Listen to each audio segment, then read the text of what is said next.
গরম, স্কুলে বাড়ানো হলো গরমের ছুটি। মুখ্যমন্ত্রীর নির্দেশে স্কুলে বাড়ছে গরমের ছুটি। 26শে জুন পর্যন্ত স্কুলগুলিতে গরমের ছুটির সময়সীমা বাড়ানো হয়েছে। রাজ্য স্কুল শিক্ষা দপ্তর যে নির্দেশিকা দিয়েছে সেই নির্দেশিকাতে উল্লেখ করা হয়েছে যে রাজ্য জুড়ে প্রচন্ড গরমের দাপট এবং আর্দ্রতাজনিত অস্বস্তিকর অবস্থা, হিট ওয়েভে কয়েকজন মারা গিয়েছেন। সেই সব পরিস্থিতিকে পর্যালোচনা করে রাজ্য সরকারের তরফে এই সিদ্ধান্ত নেওয়া হলো। মুখ্যমন্ত্রী মমতা বন্দ্যোপাধ্যায় শিক্ষামন্ত্রী ব্রাত্য বসুর সঙ্গে এই বিষয়ে একটি আলোচনাও হয়েছে এবং তারপরেই আজ সকালে রাজ্য স্কুল শিক্ষা দপ্তরের তরফে নির্দেশিকা জারি করা হয়েছে। মধ্যশিক্ষা পর্ষদ, উচ্চ মাধ্যমিক শিক্ষা সংসদকে বলা হয়েছে দ্রুত স্কুলগুলির জন্য তা নির্দেশিকা আকারে জারি করতে। পাশাপাশি রাজ্যের যে বেসরকারি স্কুলগুলি রয়েছে, সিবিএসই বোর্ড ও আইসিএসই বোর্ড অনুমোদিত, এই দুই বোর্ড অনুমোদিত স্কুলগুলিকেও অনুরোধ জানানো হবে যাতে তারা এই নির্দেশিকাটি মেনে চলেন।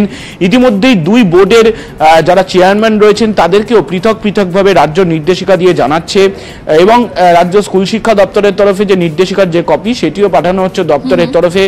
অর্থাৎ সেক্ষেত্রে আমরা জানি যে এর আগেই রাজ্য সরকার যখন পশ্চিমাঞ্চলের জেলাগুলিতে গরমের দাপট খুব বাড়ছিল সেই সময় কিন্তু গরমের ছুটি এগিয়ে আনার সিদ্ধান্ত নেওয়া হয়েছিল রাজ্যের তরফে। নমস্কার বন্ধুরা, এই মুহূর্তে তোমাদের সকলের জন্য একটা বিরাট আপডেট। এবার জেলাভিত্তিক ছুটির ঘোষণা হতে চলেছে। বর্তমানে যেসব জেলাতে অতিরিক্ত গরম সেই সব জেলাতেই কিন্তু ছুটি দেওয়া হবে, কারণ বর্তমানে সারা রাজ্যে একই পরিমাণ কিন্তু তাপপ্রবাহ বইছে না। উত্তরবঙ্গে তাপপ্রবাহ এখন নেই, উত্তরবঙ্গে চলছে বৃষ্টি, চলছে ঝড় এবং তার সাথে প্লাবনেরও একটা সমস্যা দেখা দিয়েছে। তার সাথে অন্যান্য একাধিক জেলাতেও কিন্তু বৃষ্টির সম্ভাবনা আছে। কিন্তু যে সমস্ত জেলাতে বৃষ্টি এখন হচ্ছে না, যে সমস্ত জেলাতে তাপপ্রবাহ প্রায় 50-এর কাছাকাছি, সেই সব জেলাতেই ছুটির কিন্তু একটা ঘোষণা হতে পারে এবং সেটাও সাময়িক কিছু দিনের জন্য, 15 থেকে 16 দিনের জন্য ছুটি থাকবে। তারপরে তাপপ্রবাহ যখন কমবে, আবহাওয়া যখন পরিবর্তন হয়ে যাবে, তখন কিন্তু আবার তাদের স্কুল খুলে যাবে এবং তাদের স্কুল খোলার পরে অতিরিক্ত ক্লাসের মাধ্যমে তাদের সিলেবাস শেষ করানো হবে, এমনটাই কিন্তু জানা যাচ্ছে। কারণ বর্তমানে সিলেবাস শেষ করতে না পারলে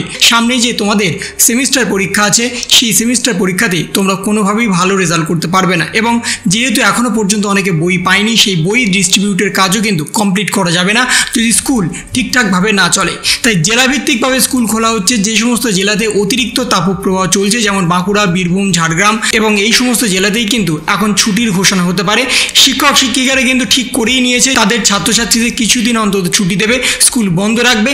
তারপরে তাপপ্রবাহ কমলে, আবহাওয়ার পরিবর্তন হলে আবার স্কুল খোলা হবে, তার জন্য আলাদা নোটিফিকেশনও জারি করা হবে। কিন্তু যে সমস্ত জেলাতে তাপপ্রবাহ অনেকটা কম, সেই সমস্ত জেলাতে এখন কিন্তু কোনোভাবে স্কুল বন্ধ হচ্ছে না। বিশেষ করে দার্জিলিংয়ের মতো জেলাতে কোনোভাবে কিন্তু স্কুল বন্ধ হয়নি।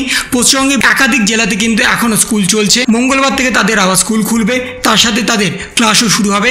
কিন্তু সেটা ফুল টাইম ক্লাস হবে নাকি হাফ টাইম ক্লাস হবে সেটা কিন্তু সম্পূর্ণ নির্ভর করছে শিক্ষক শিক্ষিকাদের উপরে। তাই তোমরা কোন জেলা থেকে ভিডিওটা দেখছো অবশ্যই কিন্তু কমেন্ট করে জানাবে, তাহলে কিন্তু জানতে সুবিধা হবে অন্যান্যদের যে তোমাদের ওখানে স্কুল বন্ধ আছে নাকি স্কুল খোলা আছে। যদি স্কুল খোলা থাকে তাহলে কতক্ষণ তোমাদের ক্লাস হচ্ছে অবশ্যই কিন্তু কমেন্ট করে জানাবে।